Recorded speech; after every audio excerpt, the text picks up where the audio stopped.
Hello everyone, मैं कल्याणी शर्मा आपका स्वागत करती हूँ हमारे चैनल बिजनेस गुरु में। हम लोग आप लोगों के लिए लेकर आए हैं बिजनेस मैनेजमेंट का कंप्लीट स्टडी मटेरियल, जो आपको कॉलेज लेवल, स्कूल लेवल में हेल्प करेगा, जिसमें हम आप लोगों को एक एक टॉपिक विद एक्सप्लेनेशन पढ़ा रहे हैं। तो प्लीज़ चैनल को सब्सक्राइब कीजिए और बेल आइकन ज़रूर प्रेस कीजिए ताकि वीडियो अपडेट्स आपको टाइम टू टाइम मिल जाए और अपनी स्टडी कंटिन्यू करते रहिए। आप लोगों के लिए हम लोग कंटिन्यू कंप्लीट मटेरियल लेकर आएंगे।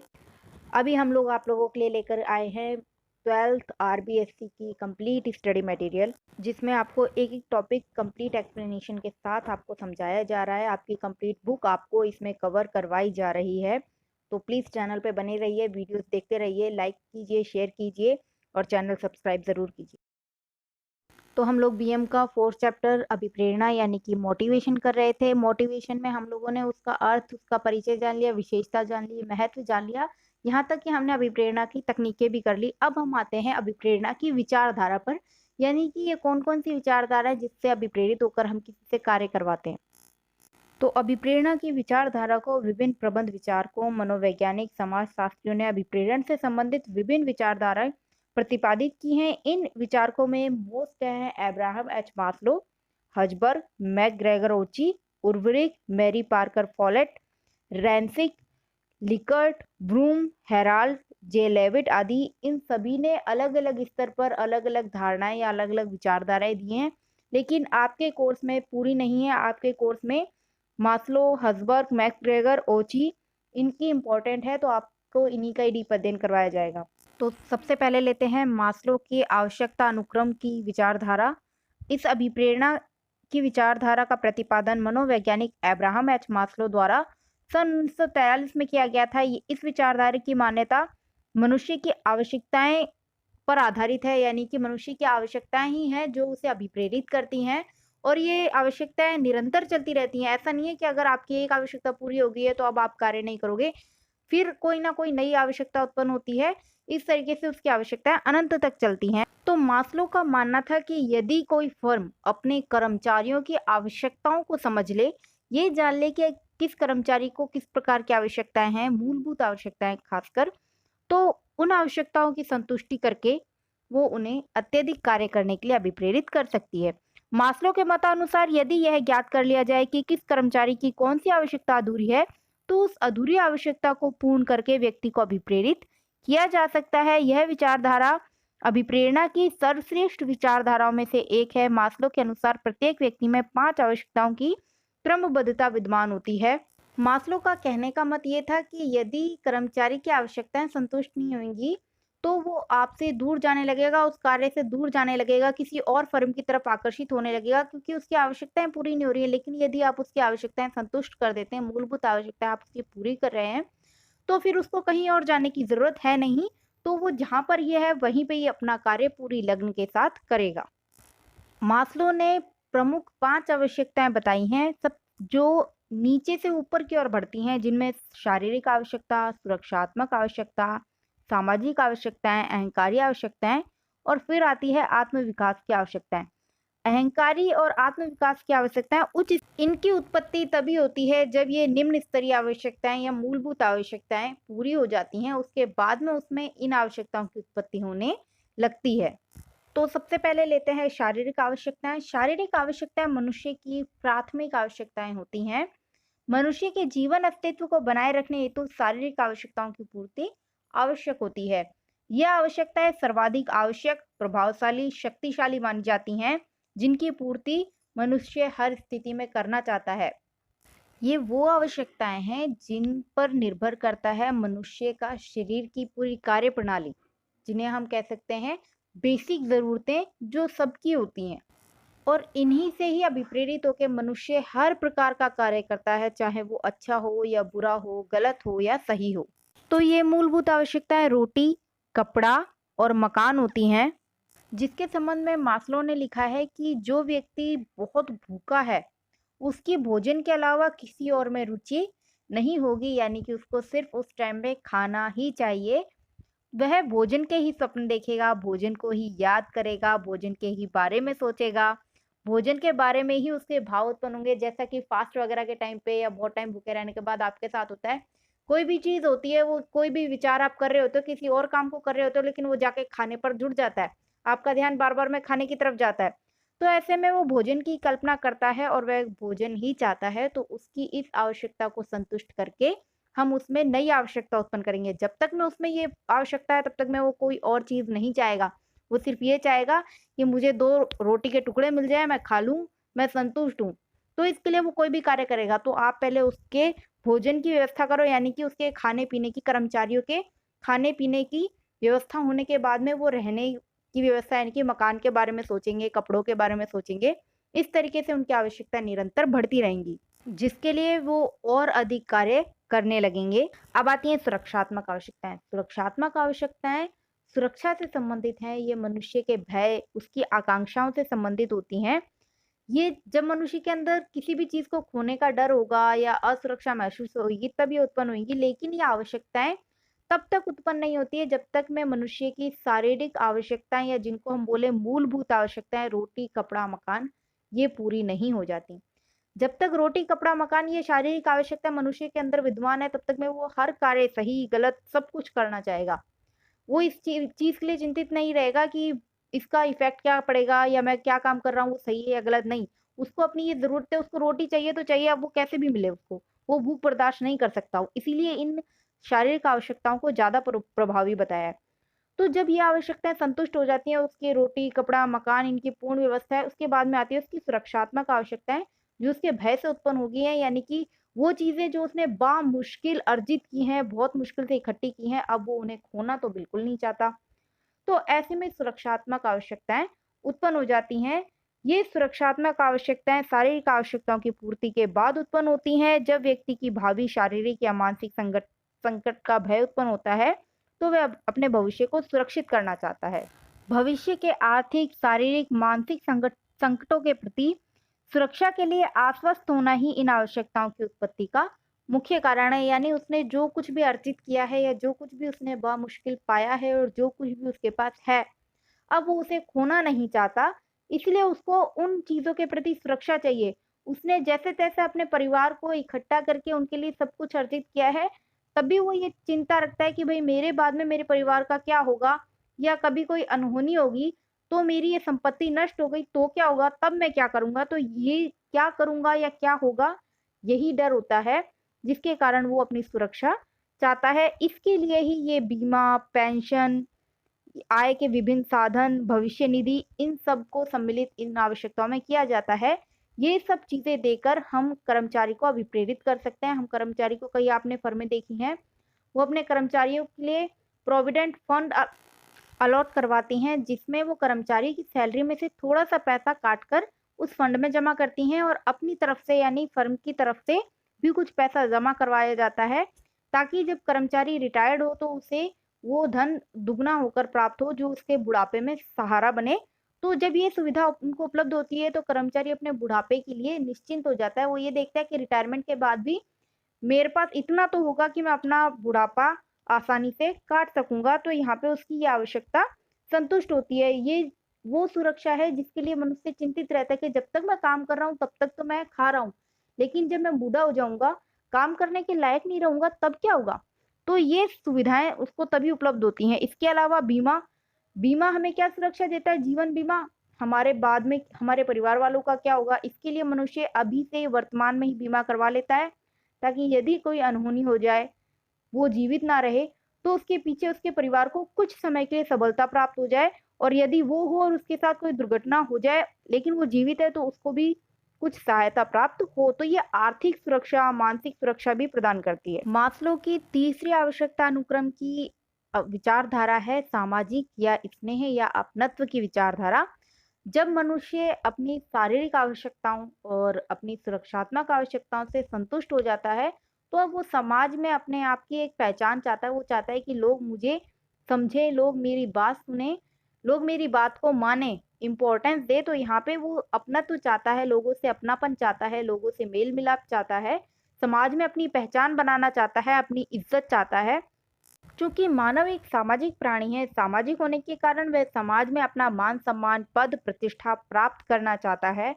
वह अपने जीवन में पारस्परिक स्नेह, प्यार, अपनत्व, मित्रता, आदि की आकांक्षा रखता है। जब किसी व्यक्ति में इस प्रकार की आकांक्षाएं उत्पन्न होती हैं, तो ये शारीरिक, सामाजिक एवं स्नेह की आवश्यकता होती है। किंतु ये आवश्यकताएं तभी उत्पन्न होती हैं जब उसकी शारीरिक आवश्यकताएं और उसकी सुरक्षात्मक आवश्यकताएं की पूर्ति हो चुकी है। यदि व्यक्ति की अपनत्व या सामाजिक आवश्यकताओं की संतुष्टि ना हो, तो वो असहयोग, विरोध करने के लिए तत्पर हो जाता है। अब आपका प्रश्न उठता है कि इसका फर्म से क्या संबंध? तो फर्म से ये संबंध है कि जब तक में उसके पास कुछ नहीं था, वो हर कीमत पर फर्म में काम करना चाहता था, क्योंकि उसकी शारीरिक आवश्यकताएं उससे ये करवा रही थी। उसको रोटी, कपड़ा, मकान चाहिए था। इसके लिए वो जो प्रबंधक या उच्च अधिकारी हैं, उनकी सब बातें भी सुनता था। वो कुछ भी कहते थे, वो सर झुका के मानता था। जैसा वो कहते थे, वो वैसा करता था। तो ये आवश्यकताएं जब पूरी हुई, तो उसमें अलग आवश्यकता उत्पन्न हुई, क्योंकि अब वो कर्मचारियों की या उच्च प्रबंधकों की नहीं सुनेगा। तो अब उसकी आवश्यकता हुई थी भविष्य की सुरक्षा के लिए। तो फर्म ने उसको भविष्य की सुरक्षा के लिए बीमा या भविष्य निधि की जो सुविधाएं थी, वो उपलब्ध करवाई और उसे आगे के लिए अभिप्रेरित किया। तो यहाँ पे अब वो भविष्य के लिए भी संतुष्ट है। अब वो चारों तरफ से संतुष्ट है। उसको लगता है अब मेरे को किसी भी तरीके की चिंता नहीं है। मैं जो भी प्राप्त करना चाहता था जीवन में, मैंने प्राप्त कर लिया। तो अब उसकी आवश्यकता उत्पन्न होती है सामाजिक आवश्यकता। अब वो किसी भी फर्म में इस कीमत पर कार्य तो कतई नहीं करेगा कि फर्म उसको पैसे दे रही है, तो प्रबंधक जैसा चाहे उससे वैसा व्यवहार कर सकते हैं, जैसा चाहे वैसा उससे कार्य करवा सकते हैं। तो वो इस बात को नहीं मानेगा, क्योंकि अब वो आश्वस्त है। अब उसे किसी भी तरीके की चिंता नहीं है। उसके पास अपना मकान है, कुछ उसने अपने लिए अर्जित कर रखा है, उसने अपना बीमा करवा रखा है, बहुत सी सुरक्षाएं उसने अपने लिए कर रखी हैं। तो अब वो किसी की बात नहीं सुनेगा, किसी भी कीमत पर यूं ही कार्य नहीं करेगा। अब वो चाहता है कि उसकी बात को महत्व दिया जाए, फर्म में उसको सुना जाए, क्योंकि अब वो अपनी पद प्रतिष्ठा चाहता है। वो अपने पद पर कार्य करना चाहता है। वो निम्न स्तर पर कार्य नहीं करना चाहेगा, वो प्रमोशन चाहेगा। इसके अलावा वो चाहेगा कि जो प्रबंधक है, वो उसके साथ स्नेह का व्यवहार करें, सम्मान का व्यवहार करें, उसकी बात को सुने, उसे आदर भी दें। तो इसके अलावा जो फर्म के अन्य कर्मचारी हैं, उनके साथ भी उसके अपनत्व के संबंध हो, अपनापन हो, व्यवहार अच्छा हो, वहाँ का वातावरण अच्छा हो। इन आवश्यकताओं की पूर्ति होने पर ही वो उस फर्म में कार्य करेगा। यदि उसकी ये आवश्यकताएं पूरी नहीं हो रही हैं, उसे वातावरण अच्छा नहीं मिल रहा है, उसे फर्म में सम्मान नहीं मिल रहा है, तो वो उस फर्म में कार्य नहीं करेगा। वो विरोध करेगा, वो आपको असहयोग प्रदान करेगा। आपके किसी भी कार्य में वो आपको सहयोग नहीं करेगा। अब चौथी आवश्यकता आती है स्वाभिमानी या अहंकारी आवश्यकताएं। व्यक्ति ने अपनी शारीरिक आवश्यकताएं पूरी कर ली, अपने आप को सुरक्षित कर लिया, सुरक्षात्मक आवश्यकताएं पूरी कर ली, सामाजिक पद प्रतिष्ठा प्राप्त कर ली है उसने। अब लोग उससे मिलने लगे हैं, जुलने लगे हैं, उसका सम्मान करने लगे हैं। तो अब उसमें आ जाती हैं अहंकारी आवश्यकताएं। अहंकारी आवश्यकताओं में मैं की उत्पत्ति हो जाती है, यानी कि वो जो कहे वो सही, जो वो कहे उसे सब सुने, उसे माने, क्योंकि उसके पास एक पद है। तो यहाँ पे उसके पद का अहंकार आ जाता है उसमें। इसके अलावा वो दिखावे की तरफ बढ़ने लग जाता है। वो अब चारों तरफ दिखाना चाहता है कि मेरे पास यही है। यानी कि जहाँ उसके पास एक सिंपल सा फ़ोन नहीं होता था, तो पहले उसके पास आवश्यकता थी कि मैं लोगों से बात कर सकूँ, इसके लिए मेरे पास छोटा-सा चाहे कीपैड का फ़ोन आ जाए। लेकिन जब उसकी ये आवश्यकता पूरी हो गई, अन्य आवश्यकताएँ भी पूरी हो गई, तो अब वो चाहेगा कि उसके पास एप्पल का फ़ोन हो, जिसे वो लोगों को दिखा सके कि भई मेरे पास इतना हाई क्लास फ़ोन है, जिससे उसकी रेपुटेशन बढ़ेगी। उसको ये लगता है कि महँगी-महँगी चीज़ों से या लग्ज़री कारों से या बड़े-बड़े मकानों या हवेलियों से या बिल्डिंग से समाज में प्रतिष्ठा बढ़ती है। तो यहाँ पे उसकी अहंकारी आवश्यकता आ जाती है। वो लोगों को दिखाना चाहता है कि मेरे पास बहुत सारा पैसा है, मेरे पास बड़ा सारा पद है, मैं इस पद पर हूँ, वगैरह-वगैरह। तो सामाजिक आवश्यकताओं की संतुष्टि के बाद व्यक्ति की अहम यानी कि ईगो एवं स्वाभिमान यानी कि एस्ट्रॉम की आवश्यकताएं उत्पन्न होती हैं। इस आवश्यकता में व्यक्ति कार्यरत संस्था में पद, मान, स्थिति, मान्यता, प्रतिष्ठा, स्वतंत्रता, निर्णय अधिकार आदि की इच्छा करने लग जाता है। यानी उसके काम में कोई दखल ना दे, वो ये चाहता है। इन आवश्यकताओं में व्यक्ति स्वयं को महत्वपूर्ण सिद्ध करना चाहता है। व्यक्ति की इनमें से कुछ आवश्यकताएं तो संतुष्ट हो जाती हैं, एवं संभव है कि कुछ आवश्यकताएं जीवन पर्यंत भी संतुष्ट ना हो। इस आवश्यकता की पूर्ति विशेष योग्यता एवं क्षमता रखने वाले व्यक्ति ही कर पाते हैं। सामान्य व्यक्तियों की ये आवश्यकताएं सामान्यतः असंतुष्ट ही रहती हैं। अब आपको लग रहा होगा कि ये आवश्यकताएँ तो नहीं होनी चाहिए, इंसान को घमंड नहीं करना चाहिए, लेकिन घमंड करने के लिए भी तो उसके पास कुछ कैपेसिटी होगी, वो औरों से अलग है। वरना एक नॉर्मल व्यक्ति वो सब नहीं कर पाता जो उस पद पर वो जाकर कर रहा है। वो अपने कार्य को और आगे बढ़ाना चाहता है, वो लग्ज़री लाइफ़ जीना चाहता है, जिसके लिए वो कार्य कर रहा है और उसने हासिल भी किया है, लेकिन हर कोई ये काम नहीं कर पाता। लोग सोचते हैं, इतना हो गया, बुढ़ापे के लिए संतुष्ट हैं, बस ठीक है, अब ज़्यादा क्या मेहनत करनी, बहुत है। लोग आगे प्रमोशन नहीं चाहते, लेकिन कुछ लोगों में आपने देखा होगा, बुढ़ापे तक वो प्रमोशन के लिए भागते हैं। क्यों भागते हैं? क्योंकि उन्हें समाज में प्रतिष्ठा चाहिए। उन्हें ये नहीं चाहिए कि पैसा कितना आ गया, उन्हें तो अपना रुआब चाहिए, उन्हें लोगों को दिखाना है कि मैं कुछ कर सकता हूँ। उनमें अहंकारी भावना है कि मैं सब कुछ कर सकता हूँ, ये अहंकारी भावना आ चुकी है। लेकिन इस भावना को सफल करना हर किसी के बस की बात नहीं होती। कुछ लोग तो काम करते-करते थक जाते हैं और ठहर जाते हैं, लेकिन कुछ लोग आगे बढ़ जाते हैं। ये जो लोग आगे बढ़े हैं, ये स्पेशल हैं। जैसा कि आप स्कूल में देखते हैं, यदि किसी बच्चे के नंबर बहुत अच्छे आ गए एक बार, तो अब उसमें ये अहंकार आ जाएगा कि मैं अच्छे मार्क्स ला सकता हूँ, मेरे अच्छे मार्क्स आते हैं, तो वो उन मार्क्स को बनाए रखने के लिए निरंतर कार्य करेगा। वो निरंतर उस रेपुटेशन को बनाना चाहेगा, तो यहाँ पे उसकी अहंकारी भावना है। लेकिन यदि कहीं पर भी उसमें गलती निकाल दी जाती है, तो इस बात को वो अपने अहम या ईगो पे ले लेता है, फिर वो उस गलती से निपटने के लिए तैयार हो जाता है। वो इसको एक्सेप्ट नहीं करता कि ये मेरी गलती है, बल्कि वो इसको नकारना चाहता है, वो इससे भागना भी चाहता है। तो इसलिए ये आवश्यकताएँ कुछ नेगेटिव थॉट भी डालती हैं, क्योंकि कई बार ये इंसान को डिप्रेशन में भी ले जाती हैं। लेकिन कोई सकारात्मक सोच वाला व्यक्ति है, तो वो गलतियाँ निकलने पर खुद को और निखारने के लिए तत्पर हो जाता है।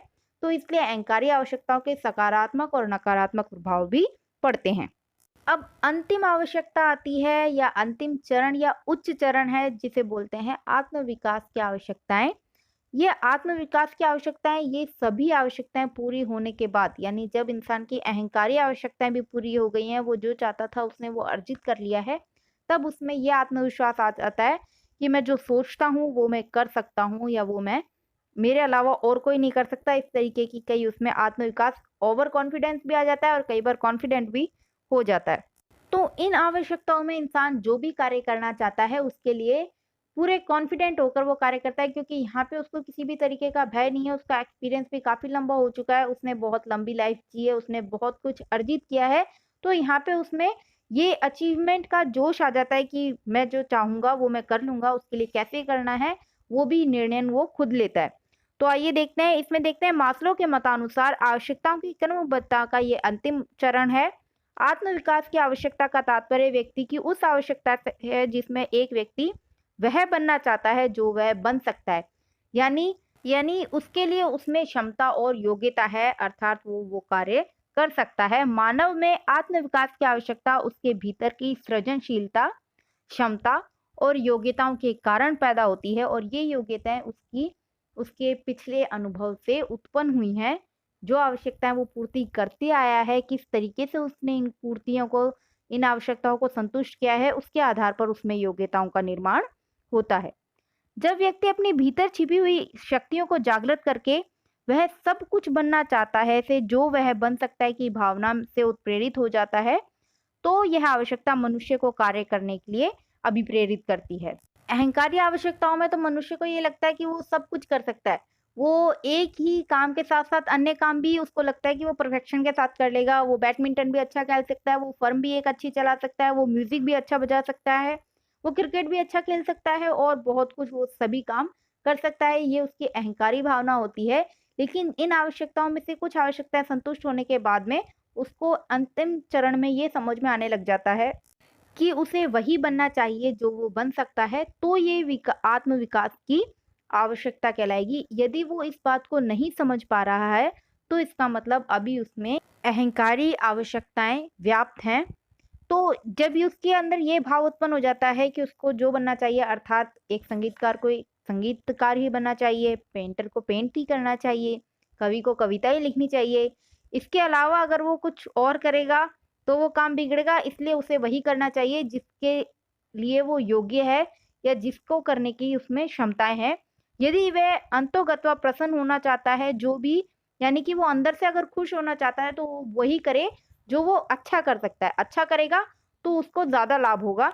यदि वो कुछ भी करने के चक्कर में चलेगा, तो जो अच्छा कर सकता है वो तो करेगा नहीं, लेकिन बाकी का काम भी बिगाड़ लेगा।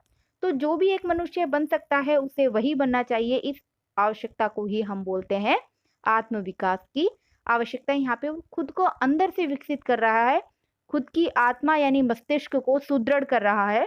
अब वो समाज के लिए एक आदर्श बनने की ओर बढ़ रहा है। तो यही भावना मनुष्य को कार्य करने के लिए अभिप्रेरित करती है। यह आवश्यकता किसी अभाव या कमी अथवा असंतुष्टि का परिणाम नहीं होती, बल्कि ये दबी हुई क्षमताओं को उभारने हेतु स्वतः उत्पन्न हो जाती हैं। मास्लो ने इस आवश्यकता का वर्णन करते हुए लिखा है कि एक संगीतकार को संगीत ही बनाना चाहिए, एक पेंटर को पेंट ही करना चाहिए, एक कवि को कविता ही लिखनी चाहिए। यदि वह अंतोगत्वा प्रसन्न होना चाहता है, अगर वो अपने काम से अलग कुछ अच्छा करना चाहता है, तो वही करे जिसमें वो बेहतर है, जिसमें वो योग्य है या जिसमें वो सक्षम है। यानी जिसमें जो उसकी योग्यताएं हैं उनको निखारने की कोशिश करे, इस बजाय किसी अन्य कार्य की ओर जाने के बजाय। तो मनुष्य को वही बनना चाहिए जो वो बन सकता है, जिसके लिए उसमें योग्यताएं हैं, दूसरी आती है। अब हम आते हैं हजबर्ग की द्विघटक विचारधारा में। हजबर्ग के अलावा मैक्स ग्रेगर ने भी द्विघटक विचारधारा दी थी, जो दो घटकों पर आधारित थी। हजबर्ग ने अलग घटक बताए हैं और मैक्स ग्रेगर ने अलग घटक बताए हैं। इन्होंने बताए हैं, हजबर्ग ने स्वास्थ्य एवं आरोग्य घटक और दूसरा है अभिप्रेरक घटक। तो चलिए देखते हैं हजबर्ग के बारे में। द्विघटक विचारधारा के प्रतिपादक मनोवैज्ञानिक फ्रेडरिक हजबर्ग माने जाते हैं। उन्होंने एवं इनके साथियों ने फिजिकोलॉजिकल सर्विस पिट्सबर्ग में करीब 200 इंजीनियर्स पर शोध किया था और उनके कार्य के बारे में विचार जानकर अपनी विचारधारा का प्रतिपादन किया था। हजबर्ग का मत था कि जब व्यक्ति कार्यस्थल पर अपने कार्यों से असंतुष्टि प्राप्त करता है, तो उस असंतुष्टि का कारण वह वातावरण है जहां वह काम करता है। यानी वहां के वातावरण में कोई कमी है, जो उसको उसके कार्य का फल नहीं मिल रहा, जो उसमें रुचि उत्पन्न नहीं कर पा रहा। इस वातावरण को जो घटक प्रभावित करते हैं, हजबर्ग उन्हें स्वास्थ्य या आरोग्य घटक के नाम से संबोधित करते हैं। ये घटक व्यक्ति को अभिप्रेरित नहीं करते हैं, किंतु उसे असंतुष्ट होने से रोकते हैं, अर्थात ये कर्मचारियों की संतुष्टि को बनाए रखने हेतु आवश्यक होते हैं। अभिप्रेरक घटक की आवश्यकता आरोग्य घटक के पश्चात होती है। अभिप्रेरक घटक कर्मचारियों को संतुष्टि और अभिप्रेरणा प्रदान करने का कार्य करते हैं। इन घटकों में 6 घटकों की पहचान की जा चुकी है। जब हजबर्ग ने 200 कर्मचारियों का अध्ययन किया था, तो उन्होंने इन 200 कर्मचारियों से कुछ क्वेश्चन पूछे थे। क्वेश्चन कैसे थे कि पहला तो उन्होंने ये पूछा था कि भाई, जैसा कि आप काम कर रहे हो, जिस वातावरण में आप काम कर रहे हो, तो आप एक्सप्लेन करो कि आपको कब बहुत अच्छा अनुभव हुआ है इस कार्य के दौरान या अपने कार्य के बारे में आपको कब अच्छा लगा है। और दूसरा क्वेश्चन उन्होंने पूछा था कि आप इस बात को भी एक्सप्लेन करो कि कार्य के बारे में या जो आपने कार्य किया है उसमें सबसे अधिक बुरा अनुभव क्या था या आपने कब महसूस किया। तो उनके उत्तरों का विश्लेषण करके उन्होंने ये पाया कि कई बार ये उत्तर उनके संतोषजनक या अभिप्रेरक तत्वों से संबंधित होते हैं, तो कभी ये आरोग्य अनुरक्षक या पोषक तत्व जो कि संस्था के कार्यक्रम से संबंधित यानी कि फर्म के वातावरण से संबंधित होते हैं, संस्था में लागू होने वाली नीतियों से संबंधित होते हैं, क्योंकि वो भी बहुत हद तक अभिप्रेरित करती है व्यक्ति या कर्मचारी के कार्य को। तो वो 6 घटक कौन कौन से हैं जिनकी हजबर्ग ने पहचान की थी? वो संतोषदायी 6 घटक हैं: उपलब्धि, मान्यता या सम्मान, विकास, उत्तरदायित्व, व्यक्तिगत उन्नति के अवसर और कार्य की प्रकृति। ये वो अभिप्रेरक तत्व हैं जो कर्मचारियों को संतुष्टि प्रदान करते हैं। उन्हें जब उपलब्धियां हासिल होती हैं, जब पद प्राप्त होता है, जब अचीवमेंट उनकी होती है, तो वो उससे अभिप्रेरित होकर और अच्छा काम करने की कोशिश करते हैं। जब फर्म में उन्हें सुना या समझा जाता है, उनके सम्मान दिया जाता है, उनके विचारों को मान्यता दी जाती है, तो भी कर्मचारी इससे और अधिक अभिप्रेरित होते हैं कि भाई उन्हें सुना या समझा जा रहा है। इसके अतिरिक्त जब कर्मचारियों को विकास के अवसर दिए जाते हैं, उन्हें शिक्षण प्रशिक्षण दिया जाता है, तो इससे भी कर्मचारी अभिप्रेरित होते हैं, क्योंकि वो सहज हो जाते हैं विभिन्न विपरीत परिस्थितियों में या बदली हुई परिस्थितियों में, तो इससे उन्हें अभिप्रेरण मिलता है। उत्तरदायित्व जब उन्हें दिया जाता है, किसी काम की जिम्मेदारी दी जाती है, तो भी उन्हें ये लगता है कि हम पर फर्म ने विश्वास किया है, हम किसी कार्य को करने में सक्षम हैं, वरना किसी अन्य व्यक्ति को क्यों नहीं दिया गया, मुझे ही क्यों दिया गया। इस अभिप्रेरणा से वो कार्य करता है। व्यक्तिगत उन्नति के जब उसको अवसर दिए जाते हैं, उसको पदोन्नति दी जाती है, तब भी वो अभिप्रेरित होते हैं। इसके अतिरिक्त कार्य की प्रकृति, जैसा कि हमने पहले पढ़ा था कि चुनौतीपूर्ण कार्य करना या किसी भी तरीके का कार्य करना कर्मचारी ज्यादा अच्छा पसंद करते हैं। प्रतियोगिता से संबंधित होते तो वो कार्य करने कर्मचारी और भी लगन के साथ करने पसंद करते हैं। तो ये कार्य की प्रकृति भी उन्हें अभिप्रेरित करती है। इस प्रकार हजबर्ग ने जो द्विघटक अभिप्रेरणा की विचारधारा का प्रतिपादन किया था। उनके दो प्रमुख घटक में पहला घटक है स्वास्थ्य या आरोग्य घटक। ये संस्था से संबंधित है, संस्था के कार्य वातावरण से संबंधित है। हजबर्ग ने स्वास्थ्य घटकों के नाम से जिन घटकों की पहचान की है उनमें निम्नलिखित में प्रमुख है। पहला तो है संस्था की नीतियां, यानी कंपनी पॉलिसीज क्या क्या है, संस्था का प्रशासन किस प्रकार है, किस तरीके की वहां पे औपचारिकता है, किस तरीके से जो गतिविधियां हैं वो संचालित होती हैं, किस प्रकार के औपचारिक समूह हैं, कार्य दशाएं किस प्रकार की हैं, कर्मचारियों के लिए सुलभ हैं या नहीं, यदि कर्मचारियों को वहां पे सही वातावरण में अच्छी जगह पर बैठकर काम करने की जगह नहीं मिलेगी, पानी वगैरह नहीं मिलेगा तो या हवा नहीं मिलती है, अच्छी हवा नहीं मिलती है, तो भी वो इससे नेगेटिविटी से ग्रस्त हो जाते हैं और फिर वो उस काम में रुचि नहीं लेने लगते, उनका मन भटकता है। तो ऐसे में ये चीजें भी देखनी जरूरी है कि जहाँ पर कर्मचारी कार्य कर रहे हैं वहां पर उनकी मूलभूत आवश्यकताओं की पूर्ति होती हो। जल, आराम की व्यवस्था, पानी की व्यवस्था, ये सभी व्यवस्थाएं, साफ सफाई की व्यवस्था और जो भी उनके संसाधन हैं वो संसाधन उन्हें उपलब्ध होने चाहिए। इन सब की व्यवस्था करना फर्म की जिम्मेदारी है। यदि वो ऐसा नहीं करती है तो कर्मचारी उस फर्म के जो प्रशासन होता है या प्रबंधक होता है उन्हें काफी लापरवाह समझते हैं और उनका ही अनुकरण करके खुद भी लापरवाह हो जाते हैं। इसके अलावा पर्यवेक्षण, पारस्परिक व्यक्तिक संबंध, यानी कि कर्मचारियों और प्रबंधकों के बीच में किस तरीके का संबंध है। भाई अगर वो संबंध अच्छा नहीं है तो कर्मचारियों को अभिप्रेरित करना प्रबंधक के लिए मुश्किल हो जाएगा, क्योंकि वो प्रबंधक की बात ही नहीं मानेंगे। उनके बीच में मधुर संबंध जो होने चाहिए, व्यक्तिगत संबंध जो होने चाहिए वो तो है ही नहीं। कई बार संप्रेषण भी व्यक्तिगत संबंध का आधार होता है, तो संप्रेषण के अभाव में भी कई बार दिक्कत हो जाती है अभिप्रेरित करने में। वेतन और मजदूरी क्या है, क्योंकि इसी के लिए कर्मचारी आया है, ये अगर अच्छी नहीं होगी, ये उनकी आवश्यकता की पूर्ति नहीं करती होगी तो कर्मचारी उससे अभिप्रेरित नहीं होगा। अनुशंसी लाभ क्या है उनका और कार्य सुरक्षा किस प्रकार की है, वो अपनी जान को जोखिम में डालकर कार्य करेंगे। इस तरीके का कोई कार्य होगा तो कर्मचारी इस कार्य को करने से बचेंगे। तो ऐसे में फर्म को चाहिए कि वो कर्मचारियों की कार्य सुरक्षा भी पूरी निर्धारित करे। दूसरा घटक उन्होंने माना था अभिप्रेरक घटक। ये घटक कार्य से संबंधित घटक है। इन्हें संतुष्टि प्रदान करने वाले घटक भी कहा जाता है, यानी ये कर्मचारियों को संतुष्टि प्रदान करके प्रेरित करता है। हजबर्ग एवं उनके साथियों द्वारा प्राप्त निष्कर्षों के अनुसार अभिप्रेरक के घटक निम्न बिंदु शामिल है। ये वही बिंदु हैं जो आपको मैंने पहले बताए, जिनमें है उपलब्धियां यानी कि अचीवमेंट, दूसरा मान्यता या सम्मान, तीसरा विकास, चौथा है उत्तरदायित्व, पांचवा है व्यक्तिगत उन्नति यानी उनका पर्सनल डेवलपमेंट और छठा है कार्य की प्रकृति। व्यक्तिगत उन्नति मास्लो का जो उच्च स्तरीय जो अभिप्रेरणा की आवश्यकताएं थी उनसे संबंधित है, जिसमें उसकी अहंकारी आवश्यकताओं की पूर्ति और आत्म विकास की आवश्यकताओं की पूर्ति जहां होती है वहां पे कर्मचारी संतुष्ट होता है। तो हजबर्ग की इस विचारधारा के अनुसार आरोग्य घटकों से संस्था अधिक प्रभावित होती है, क्योंकि संस्था की कार्य वातावरण और उनकी कार्य दशाएं, कार्य सुरक्षा कर्मचारियों को बहुत हद तक अभिप्रेरित करती हैं। इनसे जो उनकी संतुष्टि वाले घटक हैं वो प्रभावित होते हैं, अभिप्रेरक घटक भी प्रभावित होते हैं।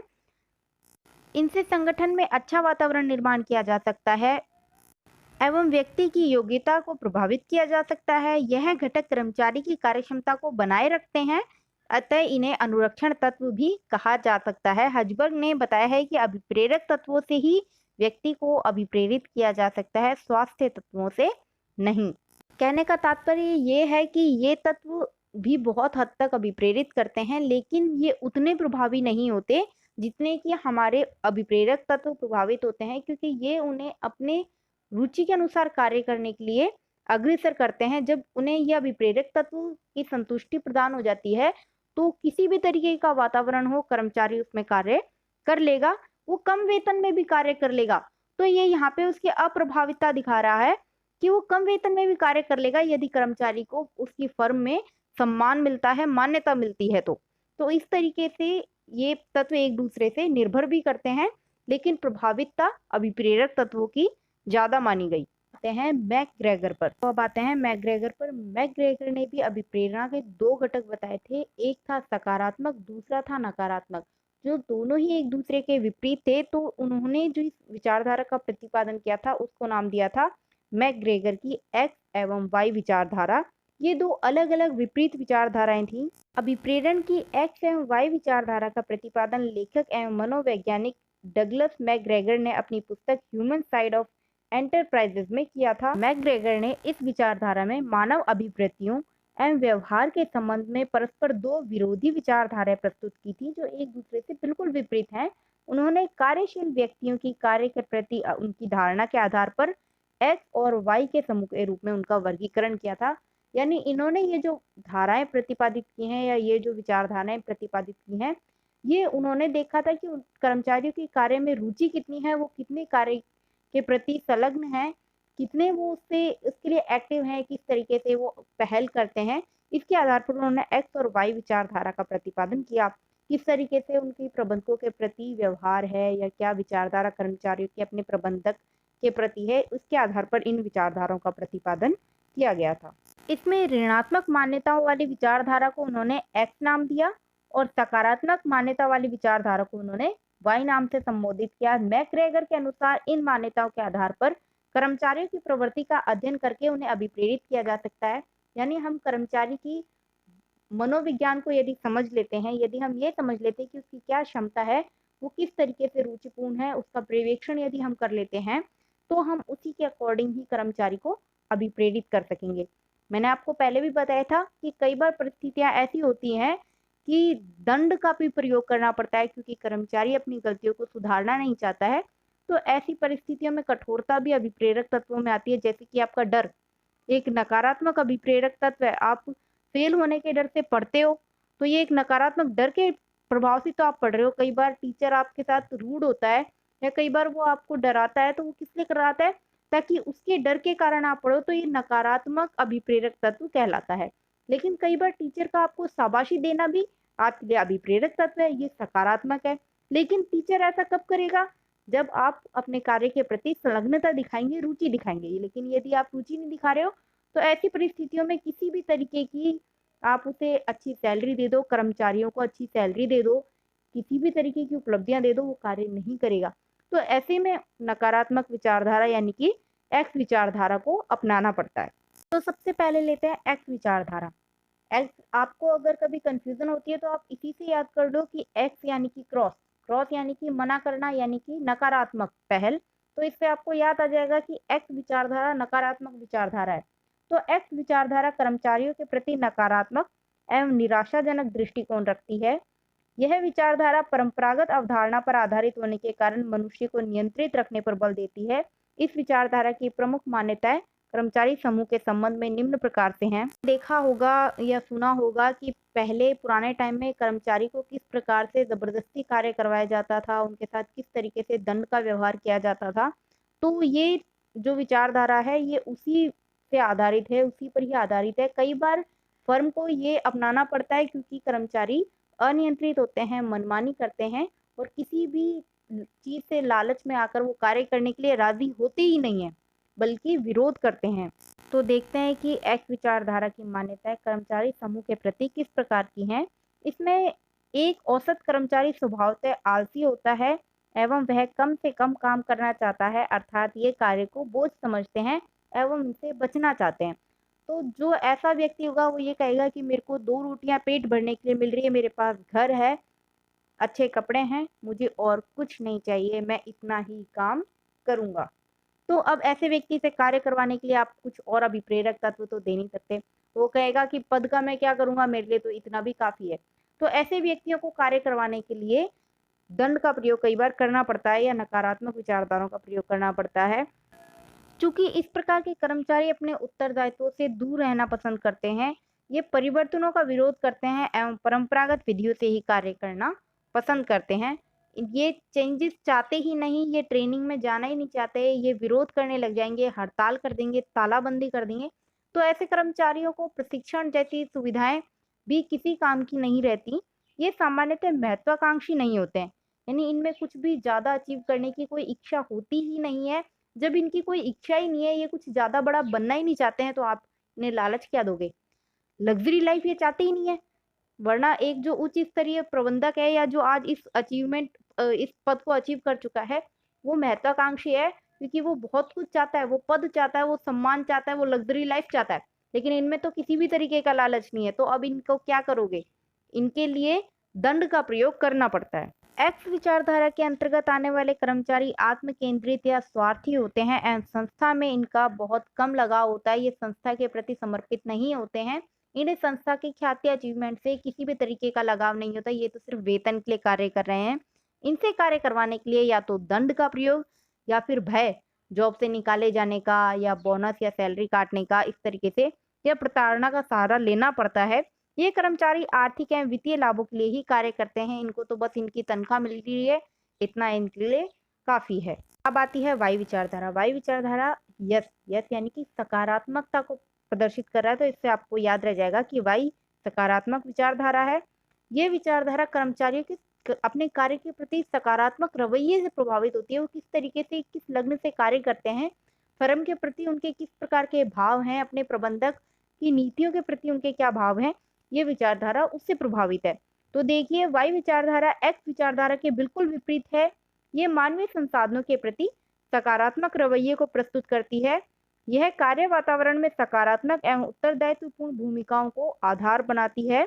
इस विचारधारा की कर्मचारियों के संबंध में प्रमुख मान्यताएं निम्न प्रकार हैं।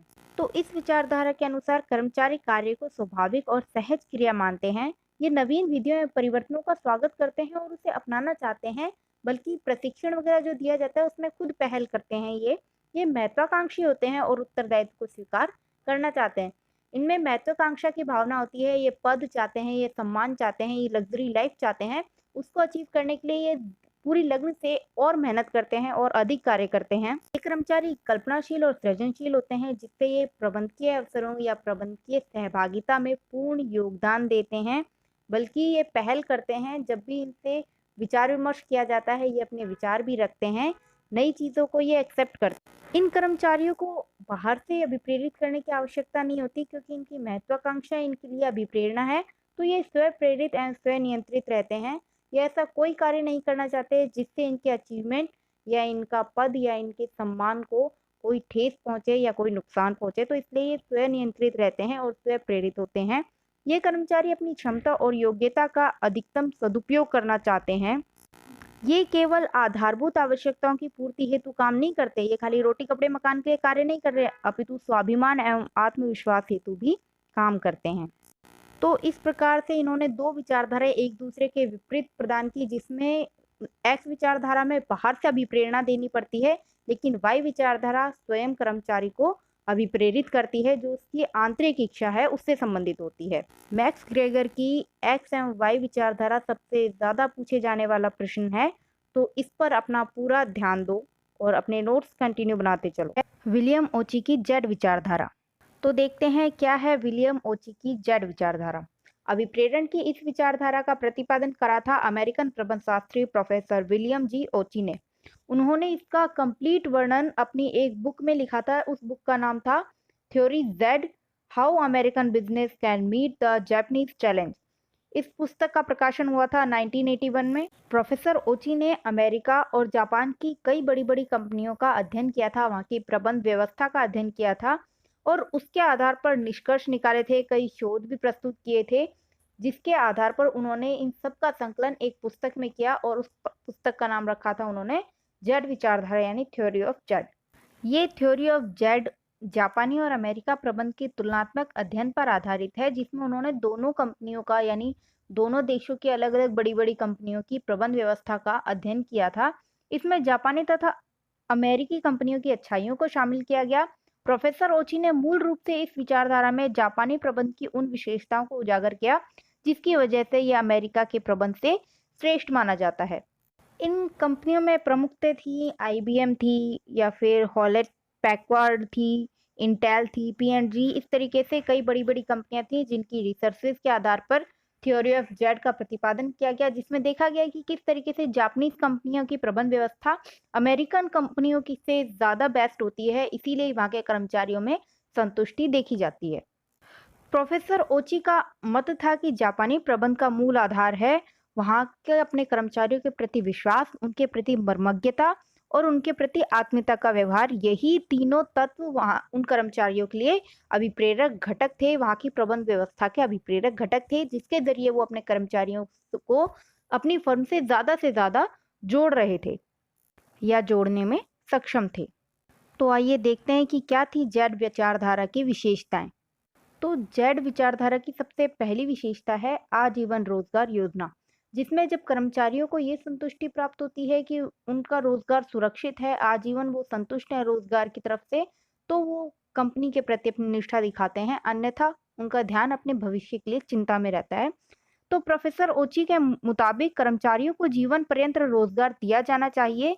जापानी संस्था में एक बार चयन के पश्चात मंदी काल में भी कंपनी किसी कार्मिक की छटनी या जबरन छुट्टी नहीं करती है। संस्थाएं घाटा उठाकर भी अपने कार्मिकों को बनाए रखती हैं। इससे कर्मचारी संगठन के प्रति वफादार और निष्ठावान रहते हैं।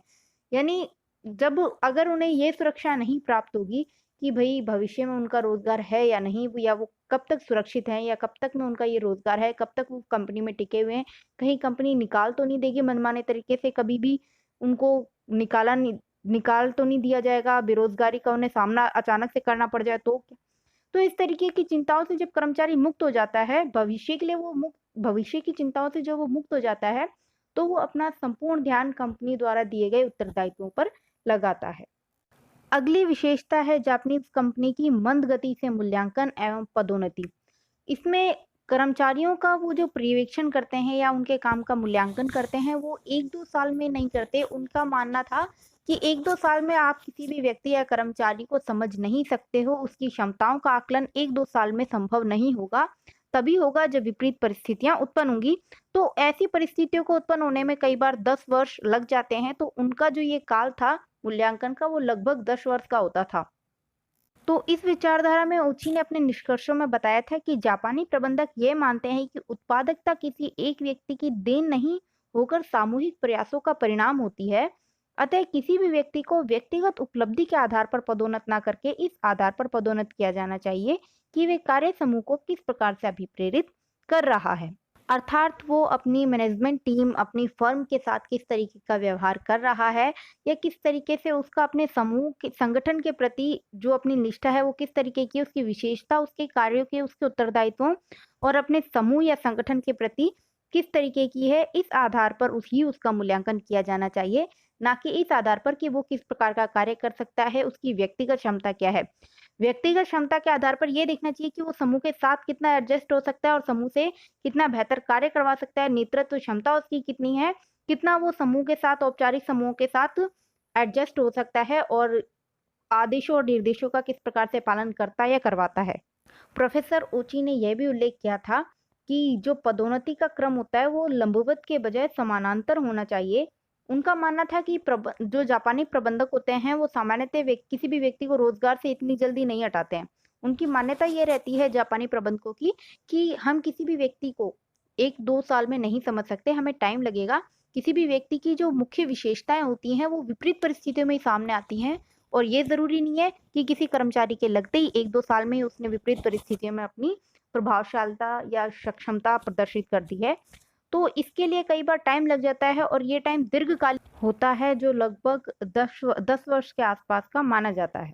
जापानी कंपनीज 10 वर्ष के अंतराल में अपने जो कर्मचारी हैं उनका मूल्यांकन करती हैं, उनके कार्यों का मूल्यांकन करती हैं। तो इस तरीके से ये जो मंद गति से मूल्यांकन या पदोन्नति की विचारधारा, ये कर्मचारियों को संतुष्ट रखती है, उन्हें समझने का पूर्ण अवसर देती है, उन्हें अपनी क्षमताओं, अपनी योग्यताओं को प्रदर्शित करने का पूर्ण अवसर देती है, जिससे कर्मचारियों का अपनी संस्था के प्रति प्रदर्शन भी बेहतर होता है, निष्ठा भी बनी रहती है और वो समर्पित रहते हैं कंपनी के प्रति। अगली विशेषता है जीवन प्रतिपथ। जापान में प्रबंधकों की विशेषज्ञता पर अधिक बल नहीं दिया जाता है। यह विचारधारा मानती है कि कर्मचारियों की जीवन प्रतिपथ का निर्धारण गैर विशिष्टकृत आधार पर होना चाहिए। जापान में यह प्रयास रहता है कि प्रबंधक समस्त विभागों के कार्यों को समझे। इस हेतु कार्य परिवर्तन की नीति होती रहती है। यहाँ किसी एक व्यक्ति को सिर्फ एक कार्य में विशिष्टता के आधार पर नहीं लेकर उसे समस्त कार्यों की नॉलेज होनी चाहिए। उनका मानना ये था, इससे एक तो कार्य क्षमता में वृद्धि होती है, उनका जो मनोवैज्ञानिक डेवलपमेंट है या मानसिक विकास है वो भी होता है, साथ में सामाजिक विकास में भी सहायता देता है। इसके अतिरिक्त जो कभी कभी विपरीत परिस्थितियों में संगठन में जो आवश्यक निर्णय लेने होते हैं, तो उस समय में ये बाध्यता नहीं रहती या ये प्रतिबद्धता नहीं आती कि यदि उक्त प्रबंधक या उक्त विभाग अधिकारी नहीं है तो कौन सँभालेगा कार्य को? तो उस समय जो कार्य की जो वृद्धि दर होती है, ये बोलें कि कार्य जो रुक गया है, वो कार्य रुकने वाली जो प्रवृत्ति होती है, वो कम हो जाती है।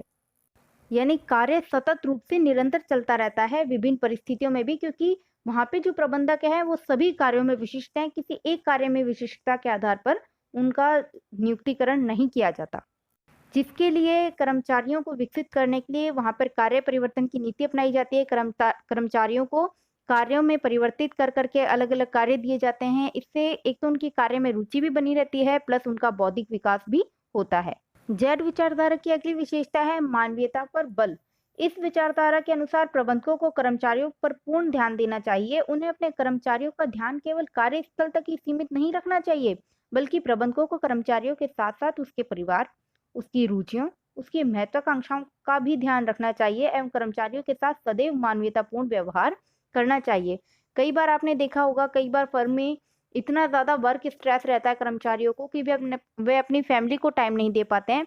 इमरजेंसी इतनी आ जाती है कि तब भी वो अपनी फैमिली को टाइम नहीं दे पा रहे हैं, तो ऐसे में कर्मचारी उस फर्म के प्रति उतनी रुचि नहीं ले पाते, उन कार्यों के प्रति उतनी रुचि नहीं ले पाते, उससे भागने में ज़्यादा बिलीव करते हैं। यदि इमरजेंसी के वक़्त में भी आप कर्मचारियों के साथ मानवीयता का व्यवहार नहीं करेंगे, उनको मानव समझ के व्यवहार नहीं करेंगे, तो कर्मचारी आपके प्रति सौहार्दपूर्ण नहीं रहेगा, समर्पित नहीं रहेगा। वो आपके इस रूढ़िवादी या ये बोले तानाशाही रवैये के प्रति विरोधी स्वभाव का रहेगा। इसमें कभी ना कभी आपको कर्मचारियों के विरोध का सामना करना पड़ेगा।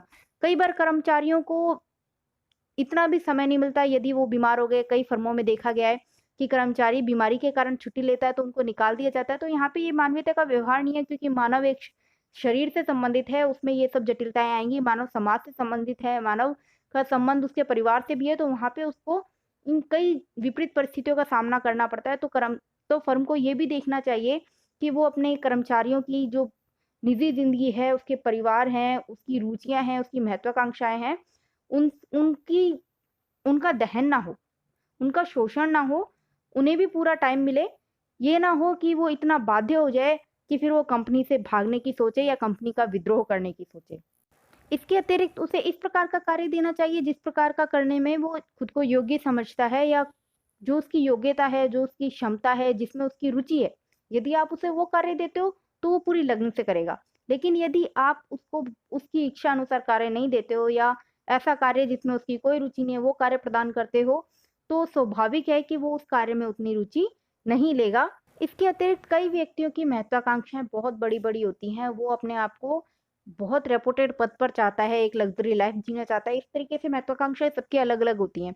तो यदि आप इन महत्वाकांक्षाओं का ध्यान नहीं दे रहे हो, कर्मचारियों की आवश्यकताओं की संतुष्टि नहीं कर पा रहे हो, तो भी वो कर्मचारी आपकी फ़र्म के साथ जुड़ा नहीं रहेगा, वो आपके कार्यों के प्रति समर्पित नहीं रहेगा, आपके उद्देश्य पूर्ति में सहयोग नहीं करेगा। अगली विशेषता है सामूहिक निर्णय। यह विचारधारा इस तथ्य पर जोर देती है कि संस्था के कर्मचारियों को निर्णय में भागीदार बनाया जाना चाहिए। ये तो हम खुद भी जानते हैं, यदि कर्मचारियों को प्रबंध में सहभागिता दी जाए, विभिन्न विपरीत परिस्थितियां या विभिन्न जटिलताओं में उनसे भी परामर्श किया जाए, उनके भी विचार लिए जाएं, तो इससे कर्मचारियों में ये भाव रहता है कि हमारी बातों को भी समझा जाता है, प्रबंधक हमें भी सुनता है, हमारी जो विशेषताएं हैं उन पर भी ध्यान देता है, हमारे विचारों को भी मान्यता देता है, हमें भी सम्मान देता है। तो वो प्रबंधक के प्रति समर्पित इतने रहते हैं कि जो प्रबंधक कहता है वो उस कार्य को पूरी लगन के साथ करने के लिए तैयार हो जाते हैं। तो ऐसे में कर्मचारियों को भी निर्णय में भागीदार बनाया जाना चाहिए। इसके लिए निर्णय लेते समय संस्था के कर्मचारियों से परामर्श किया जाना चाहिए। जो निर्णय कर्मचारियों से जुड़े हुए हों एवं प्रत्यक्ष रूप से उनके प्रभावित करते हों, ऐसे निर्णयों के लिए सामूहिक निर्णय प्रक्रिया का सहारा लिया जाना चाहिए। यानी कर्मचारियों से संबंधित जब आपको निर्णय लेने हो, तो आप उसमें कर्मचारियों को शामिल करो। इससे होगा ये कि वो परिवर्तनों का विरोध नहीं करेंगे, बल्कि यदि उनको भी निर्णय में शामिल किया गया है, उनसे भी परामर्श लिया गया है, उनसे भी डिस्कशन किया गया है, तो वो उस डिसीजन को सहज रूप से स्वीकार कर लेंगे और उसका विरोध नहीं करेंगे। और यदि इस निर्णय में कोई भी विपरीत परिस्थितियां भी आ जाती हैं, तो उस समय भी कर्मचारी इस बात से संतुष्ट हो जाएंगे कि ये निर्णय सबका मिलकर लिया गया है, प्रबंधक ने हम पर थोपा नहीं है। तो इस तरीके से हम कर्मचारियों को परिवर्तन के लिए अभिप्रेरित कर सकते हैं। अब अगली विशेषता आती है मानव संसाधन विकास। इस विचारधारा के अनुसार कर्मचारियों में कार्य के प्रति लगन एवं उत्साह पैदा करने के लिए मानव संसाधन विकास की योजना बनाई जानी चाहिए। कर्मचारियों की छिपी हुई क्षमताओं को पहचान कर इन क्षमताओं के विकास हेतु उचित शिक्षण प्रशिक्षण दिया जाना चाहिए एवं कर्मचारियों को इस हेतु प्रेरित भी किया जाना चाहिए। कार्य संवर्धन एवं कार्य समृद्धि के द्वारा भी अधीनस्थ के विकास का मार्ग प्रशस्त किया जा सकता है। यानी कि कर्मचारियों को यदि और उत्तरदायित्व दिए जाते हैं तो इससे कर्मचारियों में ये भाव उत्पन्न होता है कि फर्म मुझ पर विश्वास करने लगी है, वो मुझे योग्य मानने लगी है। अब चूंकि फर्म ने मुझ पर विश्वास किया है तो मैं उसे टूटने नहीं दूंगा। इस भावना से वो अभिप्रेरित होकर पूरी लगन के साथ पूरी क्षमता लगाकर कार्य करता है, जिससे उसकी कार्य क्षमता में भी वृद्धि होती है और कंपनी के लाभों में भी वृद्धि होती है। कंपनी के हित में वो कार्य करता है, समर्पित होता है कंपनी के प्रति। जब हम शिक्षण प्रशिक्षण अपने ही कर्मचारियों को प्रदान कर रहे हैं, बाहर से हम टैलेंटेड या ये बोले ट्रेंड कर्मचारियों को नियुक्त ना करने की बजाय अपने ही कर्मचारियों को ट्रेन कर रहे हैं, तो इससे कर्मचारियों के साथ या फर्म के साथ कर्मचारियों के और गहरे संबंध हो जाते हैं। कर्मचारियों का विकास होता है, जिससे उनकी अपने जो संस्था के प्रति है श्रद्धा भाव बढ़ जाता है। संस्था की ख्याति तो बढ़ ही रही है, लेकिन कर्मचारियों का समर्पित भाव भी बढ़ता है और साथ ही साथ संस्था की लागत में भी कमी आती है और कर्मचारियों का तकनीकी या बौद्धिक या सामाजिक ये विकास भी हो पाते हैं। अब अगली विशेषता आती है अनौपचारिक नियंत्रण। जैड विचारधारा में संस्था के कर्मचारियों के साथ अनौपचारिक संबंधों का निर्माण करके उन पर अनौपचारिक नियंत्रण के तरीकों से नियंत्रित करने का प्रयास किया जाता है। इस हेतु प्रबंधक को अपने अधीनस्थों में विश्वास और सहयोग की भावना पर बल देना चाहिए।